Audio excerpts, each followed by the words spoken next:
ڕۆژی 21 دوو بە ڕۆژی گیانی زمانی دایک ناسراوە. لە کەرکووک زیاتر هەست بە جیاوازی زمانەکان دەکرێت. هاتوومەتە ناو بازاڕ و لانەتەوە پێکاتە جیاوازەکانی کەرکووک دەپرسم تا بە زمانی دایکی خۆیان وەڵاممان بدەنەوە با بزانین پەیامیان چییە. بازاڕی سەرپردی قەڵای کەرکووکە. کاتێک دیتە بازاڕەکە گوێت لە زمانی نەتەوە پێکاتە جیاوازەکەی شار دەبێت.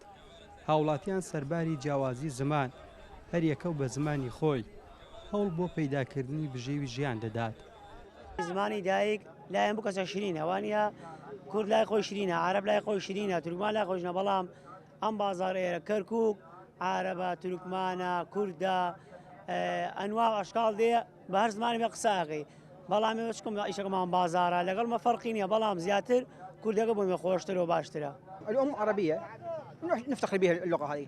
من دایکم عەرەبە، شانازی بە زمانی دایکمەوە دەکەم. لەگەڵ ئەوەش زمانەکانی تر بۆ من چەکن.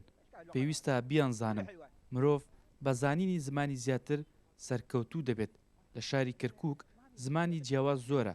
لەگەڵ ئەوەش خەڵکانێکی زۆر زمانەکان دەزانن.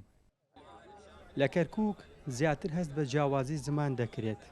بەهۆی تێکەڵبوونی دانیشتوانەکەیەوە بەشێکی زۆر لە خەڵک جگە لە زمانی دایک زمانەکانی تریش زۆر بەباشی دەزانن. هەمووان جەخت لە ئاشتی و پێکەوەژیانی نێوانیان دەکەنەوە.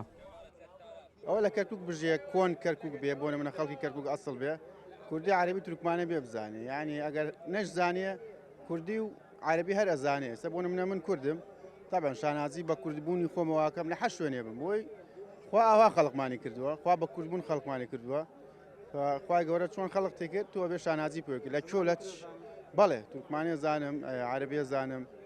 بگوێن لغا ئەم لغاسدە زمانی دایکی من تورکمانە. لەگەڵ ئەوەش لەم بازاڕە زمانەکانی کوردی و عەرەبی دەبیستین بۆ پەیداکردنی بژێوی ژیان. ئەو زمانانەش بەکاردەهێنین. بەڕاستی هیچ جیاوازیمان نییە، هەر یەکە و زمانی خۆی بەکاردەهێنێت. ئامانجمان پەیداکردنی بژێوی ژیانە.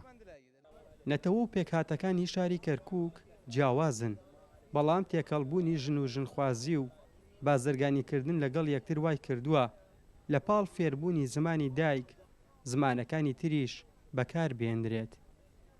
ئاسۆ ئەحمەد، کورسات نیوز، کەرکووک.